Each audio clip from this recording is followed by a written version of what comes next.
이제 저녁 8시 30분 퇴근 후 퀴즈 한판. 혼자 하지 마세요. 같이 해요. 매일 저녁 8시 30분 많은 참여 바랍니다. 안녕하십니까. 텐베그 전문가 이토마토 최병은 전문가입니다. 거인의 시세 시작할 때 이렇게 멀리 보고 투자를 이렇게 나오죠. 주식 투자를 이렇게 좀 더 길게 한 3년 정도를 보고 보유할 생각을 하고, 쌀 때 사놓고 기다리면 두세 배 먹을 주식이 많거든요. 그것을 반복하면 돈은 주체할 수 없을 정도로 벌게 됩니다. 그것도 이제 만약에 내가 3천만 원 가지고 시작한다면 최소한 1,000만 원만 가지고도 한 3년 정도를 투자한다 생각하고 보유하겠다 생각하고 완전 바닥에서 3년 뒤에도 실적이 성장하고 아니면 업황이 성장하는 고성장 섹터 주식을 완전히 바닥에 있을 때 월봉 차트를 보고 쌀 때 딱 사놓으면 아무것도 아닙니다. 그냥 주식은 돈을 벌게 됩니다. 요즘 엔비디아 논란이 아주 커져. 엔비디아 논란 실적이 잘 나오는데 오늘도 폭락했고, 그런데 주식은 이렇게 보시면 주식은 사실은 이렇게 여기 월봉 차트의 박스권 돌파할 때가 23년도 5월 달이에요. 그러면 여기서 보시면 5월이잖아요. 5월 달에 이제 실적이 폭발하면서 나오면 그러면 그때 그냥 30달, 50달 사놓고 지금까지 있어도 지금 3-4배 오른 상태잖아요. 2년 정도 반 동안. 그럼 뭐 1,000만 샀으면 한 4-5천 되는데 지금 팔면 되잖아요. 논란이 나는 많이 먹었으니까 팔고 현금 갖고 있을 거야? 그리고 또다시 판 거를, 박스권 상단에서 시작한 주식이 뭐 있을까? 그럼 박스권 상단에서 시작하는 게 뭐 있을까? 그러면 예를 들어서, 플랫폼 기업이다. 앞으로 동방버사 전문가는, AI 서비스가 27년도부터 본격화 되니까 내년 정도부터는, 미국 주식도 플랫폼 기업들이 가겠구나. 그러면 예를 들어서, 이런 것도 많이 올랐죠. 메타 플랫폼수도. 그럼 뭘 살까? 이렇게 생각하다 보면 많이 빠진 것 중에 다음 사이클에 실적이 좋고 급등한 주식 뭘까? 이렇게 생각하면 됩니다. 자, 먼저 미국 주식을 보고 가겠습니다. 해외 주식 여기 보시면 S&P 500도 많이 빠지고요. 그 다음에 다우존스 지수도 빠지고 다 빠졌어요. 보면 다우존스 산업지수도 이게 대표적인 30개 기업들이 과거 꼴뚝주부터 있는데요. 이것도 48,000 찍고 내려가고 있잖아요. 매물대를 보면 150일이니까 150일, 160일, 150 그러면 상당한 시간 동안 이제 일단 매물대가 여기에서 예를 들어서 6개월 매물대 보더라도 120일을 보면 6개월 매물대 보면 다 매물이 붕괴되고 있습니다. 저 매물대가 있으면 여기 지지선이 붕괴되고 있죠. 그것도 거래가 실리면서 붕괴되고 있습니다. 그 얘기는 반등은 나오더라도 하락으로 추가 하락이 있다는 얘기죠.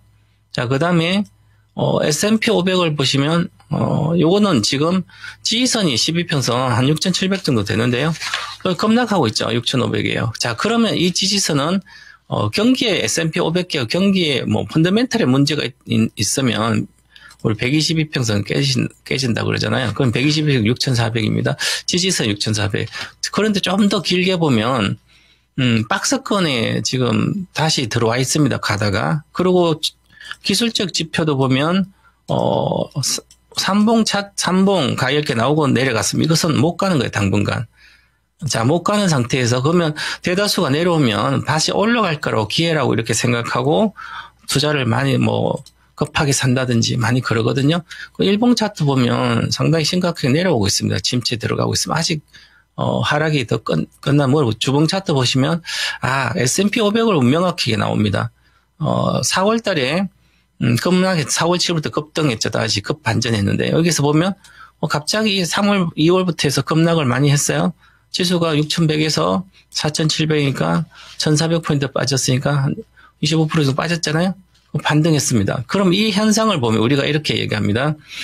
기본적으로 이 박스권 나고 나서 올라갈 때 크게 보면 이렇게 3번의 강세가 있었거든요. 저는 이제 이걸 3번 파동이라고 그러는데 이미 그러면 S&P 500 기준으로 보면 이 하나의 파동 끝난 거예요. 파동은 끝났기 때문에 조정이 들어가야 돼요. 다시 재차가려면 조정을 받고 충분한 조정, 가격 조정과 기간 조정을 받아야만 주가 상승에 대한 가능성이 있죠. 그러면 이 기간 동안은 저 AI 버블 논란이 해소가 돼야 되고요. 실적으로 계속 증명이 돼야 되고, 그 다음 유동성이 보강이 돼야 되는 거죠. 자, 유동성이 보강되면 AI 버블 논란은 지금도 지속되고 있으면 저는 지금 몇 주째 이렇게 AI 버블 논란, 기술주, 롤룩스 장세 이렇게 돼 있죠. 요 내용이 같아요. 그래서 AI 버블 논란이 지속되고 있다는 거죠. 어저께 엔비디아 실적이 잘 나왔는데도 뭐 시간에 5% 올라가고 전체 한 7, 8% 올라가도 옵션 시장 영향이 올라갔다가 다시 지금 급락했습니다. 자, 그러면 해소가 되지 않은 거죠. 엔비디아는 실적이 워낙 잘 나오고, 그 다음에 뭐, 서프라이즈 계속 시장 예상치죠. 애널리스트 예상하고부터 계속 잘 나왔습니다. 항상 뭐 몇 프로 상위를 하죠. 가이던서도 뭐, 분기 매출이 가이던서가 대다수 610달러대, 10억 달러, 뭐 15억 달러 이런데 650억 달러 제시했습니다. 그러면 가이던서 훨씬 높잖아요. 그런데도 실적의 문제가 없고 이미, GPU는 다 팔렸다. 그리고 지금 관련된 뭐 예를 들어서 지금 앞으로 블랙웰 같은 경우도 지금 5천억 달러 정도 하는데 지금 500억 달러가 지금 들어왔고 돈이 그럼 앞으로도 10배 더 성장하는 거잖아요. 그런데도 계속 논란이 있는 거죠. 아, 그럼 이 매출이 과연 어떻게 될까? 그리고 앞으로 이 순환 출자 논란이라는 이런 게 있거든요. 그러면 거기에 사람들은 의심을 하게 되면 심리적으로 이게 차트는 다 심리고 그다음에 주식도 심리라 그러잖아요. 많은 사람은 주가가 많이 올라온 상태에서는 심리가 불안하기 시작하게 되면 보유하는 게 힘들잖아요. 그럼 차익 매물을 하든지 아니면 손절하든 뭘 하겠죠, 그죠? 그래서 지금 그 논란이 있는 상태에서 주가가 빠지고 있잖아요. 지수도 계속 뭐 지수 안 되고 빠지고 있다는 얘기는 파는 사람이 더 많은 거예요. 매도 포지션 구축하든지 어쨌든 매수를 청산한다든지 많다는 얘기는 그러면 당분간 주식 못 간다는 얘기입니다. 자, 그리고 지금 현재 이렇게 봐야 될 것 같고 그래서 이렇게 전체 지수가 받고 자, 그러면 종목을 한번 보면 지금 엔비디아도 3% 빠졌고요. 테슬라 빠지만 마이크론 테크놀로지 메모리 반도체 10%가 빠지고요. 그 다음에 오라클도 6.58% 빠졌고요. 그 다음 팔란티어도 6% 정도 빠졌잖아요. 그죠? 이렇게 빠져서 대표적인, 그런데 덜 빠진 종목들 있죠. 같은 기술주 중에서도 덜 빠진 게 알파벳은 1%, 마이크로소프트는 1%, 아마존도 2%, 메타폴리오도 근데 요 세 개는 덜 빠졌잖아요. 그죠? 자, 그러면 우리가 시장에서 이렇게 보시면, 유동성이 급격히 살 주식이 없어서 빠지면 다 빠져야 되는데, 덜 빠진 거예요. 기존의 소외주, 급등하는 AI 최고의 수혜주는 엔비디아, 그 다음에 소프트웨어 게임 만들어주는 팔란티오, 그 다음에 최근에 메모리가 좋아서 6개월 만에 급등 반 더블 이상 마이크론, 그 다음에 최근에 워런 버핏 샀다 알파벳, 그건 별로 안 올라가죠. 로버스도 많이 올랐으니까. 그리고 아마존닷컴에는 오라클 많이 올랐다가 다시 빠지고 있죠. 그러면 이게, 그 중에 핵심적인 하이퍼스케일 기업들인, 마이크로소프트라든지, 오라클이라든지, 아마존이라든지, 알파벳 이런 것 중에서는, 다 같이 빠지는 게 아니라, 몇 개는 강하고 몇 개는 약하지 않아요.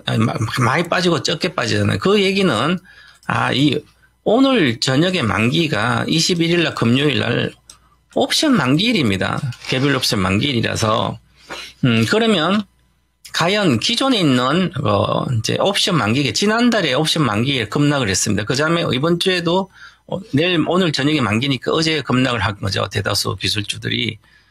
그래서 전체를 급락하면서 수급적인 요인이 큰 거죠. 수급 요인이 큰데 그 중에서 옵션 시장에 가장 관심 있는 종목인 엔비디아, 테슬라, 이런 팔란티어부터 이런 오라클에서 이런 것들이 변동성이 심해져서 오히려 차익 콜을 청산한다든지 아니면 풋포지션 구축한다든지 펀드를 좀 팔고 있는 CTA 펀드가 특히 지난주부터 계속 팔고 있습니다. 매물이 나오고 있고 그다음에 매도세가 계속 이어져 오는 상태에서 또 이제 골드만삭스는 글로벌 펀드에서 390억 달러를 팔 생각이 있는 거예요. 자국 내에서 미국에서 160억 달러 팔 생각 있고. 그러니까 이거 수급적으로 이길 수가 없는 거잖아요. 만약에 골드만삭스가 390억 달러를 펀드에서 청산을 한다면 매도를 하게 되면 그 시장에서 받아줘야 되는데 지금 전체적으로 이 호가가 벌어져 있는 호가 탄탄히 매수가 들어와 있지 않거든요. 버블 논란도 있고 해서 그러면 과연 이게 받아줄 때가 있을까?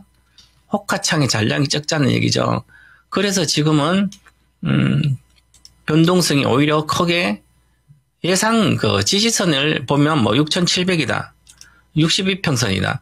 이번 요즘은 기계적 매매를 솔루션 매매를 거의 하기 때문에 그냥 붕괴됩니다. 붕괴됐다 올라가도 붕괴되고 올라갑니다. 왜냐면 끝까지 팔기 때문에 매도 물량을 내가 100만 주 팔겠다. 100만 주 다 팔 때까지 내려갈 때 끝까지 팔아버립니다.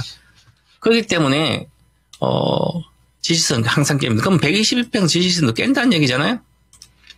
당장은 뭐 깨더라지 않더라도 그럼 122평선 6,460에 당연히 깼는데 주봉 보시면 기본적으로 62평선 올 걸로 보여요. 그럼 6,200 S&P 6,200 그러면 나스닥 종합지가지도 당연히 62평선 근처로 오겠죠. 놀라게서 2만 포인트 정도. 그럼 앞으로도 지수가 10% 더 빠져야 된다는 얘기예요. 그럼 물론 계속 등락을 하면서 빠지겠죠. 그러면 2,400에서 2,000이면 20% 정도 빠지잖아요. 18% 정도. 그러니까 지수는 요즘 원래는 과거에는 지수 보면 한 7% 정도 내외 한 달간 빠지면 많이 빠졌는데 한 12% 정도 빠지면 거의 15% 정지를 합니다, 지수. 근데 이게, 지지성, 기계적 매매 많기 때문에, 그래서 한 18% 정도는, 15%, 18% 빠져야 된다. 그러면 아직도 추가 하락 여력이 있다. 이렇게 봐야 될 것 같습니다. 자, 그리고 이제, 아까도 말씀드렸지만, 자, 이제 관련된, 뭐, 헤지 펀드라든지 이런 쪽도 매도 포지션을 구축한다고, 그 다음에, 펀드의 매도가 지속되고 있고 많이 줄이고 있는 상태고요. 그 다음에 AI 버블 논란도 있고, 그 다음에 12월에 금리 인하는 안 할 걸로 보이기 때문에 금리 동결을 하고, 오히려, 금리 인상에 대한 우려도 있기 때문에, 인플레이션 우려가 있기 때문에, 그러면, 유동성이 늘어나는 거 아니에요? 유동성이 줄어드는 거죠. 유동성이 늘어나면 뭐, 계속 올라가, 유동성이 보강되지 않고, 그대로 있다든지 유동성이 줄어든다면 오히려 기술전 이런 데서는 추가 하락 위험도 있다. 그리고 잠깐 요건 한번 보겠습니다. 미국 중에 S&P 500을 저는 뭐 보면 일봉 차트입니다. 그 다음에 월봉 차트 이렇게 보겠습니다. 월봉은 장기적으로 볼 수 있지만 이제 월봉 차트의 가장 중요한 효과는 하락이 어디에서 멈춘지 하락이 완성되는 걸 월봉으로 확인할 수 있습니다. 자, 그럼 뭐 상승은 뭐 좀 그런데요. 여기서 가격 쇼크가 일어났기 때문에 올해 4월 지금 한 6개월 지났잖아요. 그리고 다시 연봉 주는데 이거 깨지면 만약에 여기서 6,000포인트 정도나 이게 12평선입니다. 12평 6,200이에요. 6,200포인트를 깨져서 좀 놀면 이것은 추세 하락으로 전환됩니다. 자, 그러면 과거에 우리가 2016년도, 트럼프가 1기 정부가 들어서고, 2017년도, 2018년도 정도 돼, 2018년도 하락을 시작했는데요. 그때 무슨 일이 있었다냐면, 이제, 관세 다 타결되고, 관세가 올라간 상태에 직접적으로 실행이 되는 단계가 있습니다. 그때부터 지수가 좀 내려가기 시작했습니다. 그래서 여기 보시면 2018년도잖아요. 그 17년도, 18년도에 10월부터 내려가서 19년도까지 경기도 안 좋고 다 안 좋았었어요. 자, 그래서 이제 관세가 뭐 완전히 다 타결된 건 아니지만 일부적으로 유예하고 있어서 한 1년 정도 유예된 것도 있고 해서 그럼 우리는 타결됐잖아요. 일본도. 그러면 관세가 타결됐는데 실질적으로 관세가 뭐 유예가 15%면 이 영향이 있는 거죠. 그리고 미국도 영향이 있는 거죠. 그래서 추세 하락은 지금 당장은 뭐 그렇게 우려하지 않더라도 내년 1년 뒤면 내년 하반기부터는 추세 하락이 될 수 있다는 얘기입니다. 자, 그럼 내려갔다 올라갔다 이렇게 하다가 내년에는 추세 하락이 나온다. 하반기부터는 이렇게 본다면 지금부터 1년 정도 남았다면 전체 많이 올라간 주식도 차익 실현도 해야 되고 비중도 축소해야 되고 리스크 관리를 해야 되는 거죠. 그래서 내년에는 오히려 내년도 마찬가지지만 내년에는 우리 이렇게 미국의 엔비디아 뭐 이런 주식들 다 중에서 박스권이다. 저 큰 돈이 안 된다는 얘기죠. 리스크가 더 큰 거예요. 그러면 2027년도에 고성장 섹터들이 있습니다. 그게 AI 관련된 서비스 하는 기업들인데요. 뭐 자율주행차가 시작되고요. 서비스가. 그 다음에 AI 데이터 센터에서 이제 서비스 쪽으로 넘어가는 겁니다. 그러면 관련된 주식, 지금 플랫폼 기업 엄청나게 돈을 투입하고 있잖아요. 하이퍼스케일러 기업들, 데이터 센터 기업. 이제는 27년도부터 돈이 되는 거죠. 매출이 늘어나고 이익이 성장하게 됩니다. 그러면 이제 그때부터 올라가니까 그 전에, 그러면 AI 반도체 관련 거는 인프라 주식은 안 되고, 그런 플랫폼 가는 거. 지금 이제 데이터 센터도 우리가 잠깐 요거 말씀드리고 가겠습니다. 우리 기업의, 우리나라 주식들은 오늘 또 뭐 빠지고 있는데, 좀 전에 참 미국 거 말씀드리고, 팀쿡 연준 이사도 주식 회사채나 주택이라든지 레버리지 대출, 사모대출 같은 게, 막 2배, 5년간 2배 이상 늘었습니다. 그래서 자산 가치가 역사적 고평가다. 이렇게 해서, 관련된, 고평가 하니까 이게 유동성도 축소는 주식이 같이 빠지고 있었습니다. 자, 그리고 우리나라 주식을 잠깐 보면, 오늘 이렇게 보시면, 전력주 LS 일렉트릭은 3년간 수주 잔고가 다 찼습니다. 그런데도 주식은 빠지도 많이, 또 하이닉스도 많이 빠지죠. 이소페타시스 빠지고 있어요. 내년도 실적 문제 없어요. 저는 이소페타시스가 24년도 AI 혁명 시대 1등 수혜주로 글로벌 MAB 다층 기판 1등이니까 여기선 사서 장기 투자를 이제는 목표가 왔습니다. 50배. 이소페타시스는 제가 아카데미 이제 그래서 보시면 장기적으로 보면 이게 13만 원인데요. 50배입니다. 이게 시작점에서 50배 왔으니까 일단 비중을 절반 축소해야 되는 거죠. 내년 실적 좋든 말든. 자, 왜 그러냐면 이제 데이터 센터가 있습니다. DB 센터. 데이터 센터를 AI 데이터 센터죠. 요게 만들면 처음에 GPU가 들어가잖아요. GPU에 AI 반도체, 여기에 HBM이 들어갑니다. HBM에서 AI 반도체가 해서 데이터 센터를 만듭니다. 그래서 만들어서 요 데이터 센터를 가지고 요 만든 걸로 뭐 합니까? 학습을 하는 거죠. AI 학습, 인공지능 학습합니다. 학습은 고용량과 고성능 빨리 처리할 수 있도록 연산을 할 수 있도록 그게 가장 중요한 거죠. 학습해야 되니까 빨리 많은 데이터를 학습해야 되니까 빨리빨리 학습해야 되죠. 그러니까 아주 용량이 좋아야 되고요. 버벅거리지 않아야 되니까 성능도 좋아요. 그게 바로 GPU를 들어가는 블랙웰이 지금 최고죠. 블랙웰을 넣고 우리나라 HBM3E나 HBM4를 넣어서 만듭니다. AI 반도체.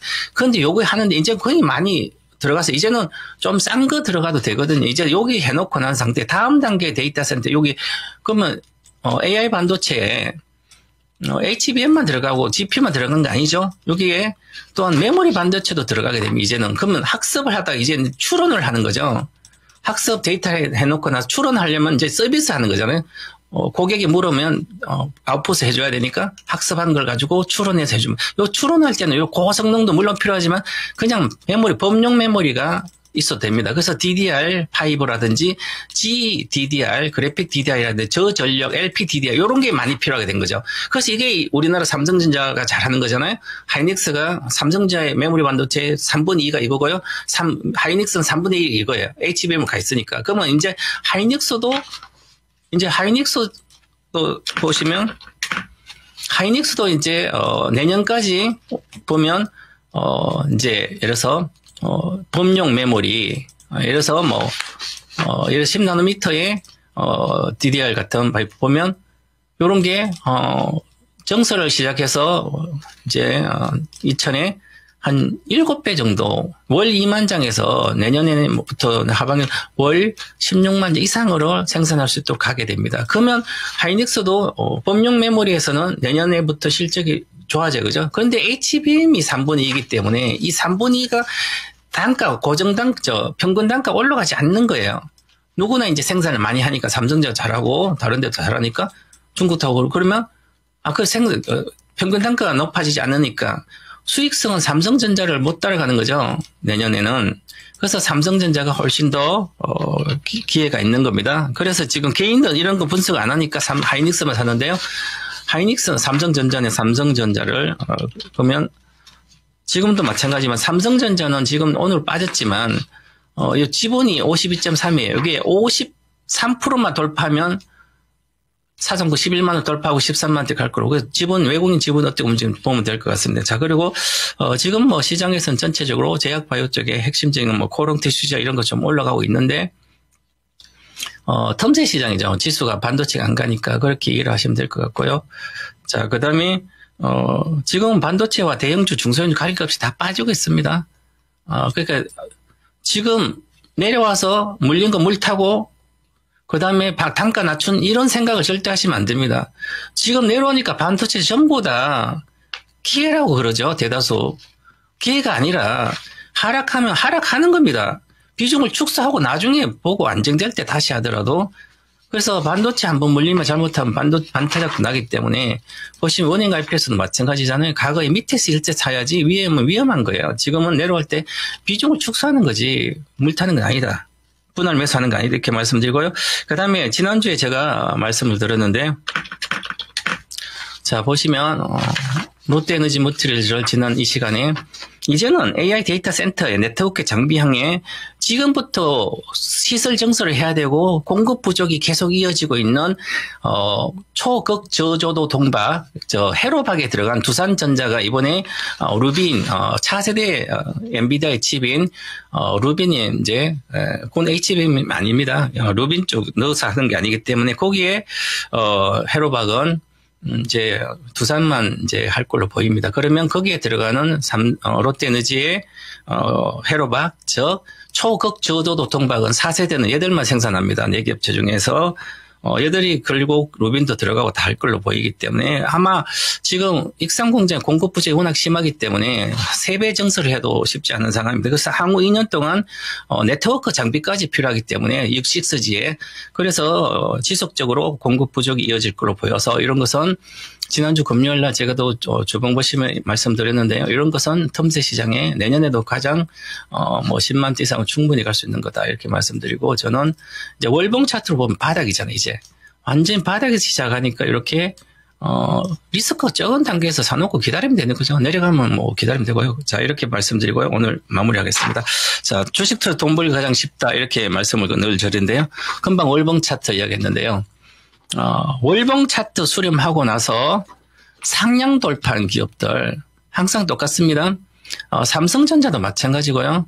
상향 돌파했을 때 하이닉스도 마찬가지지만 이 상향 돌파했을 때가 여기서가 가장 중요한 시점입니다. 그래서 이렇게 고성장 섹터주는 이렇게 하는 투자 습관이 2~3배 먹는 유일한 기회다 이렇게 말씀드리고 마무리하겠습니다. 즐거운 주말 되시기 바라겠습니다. 감사합니다.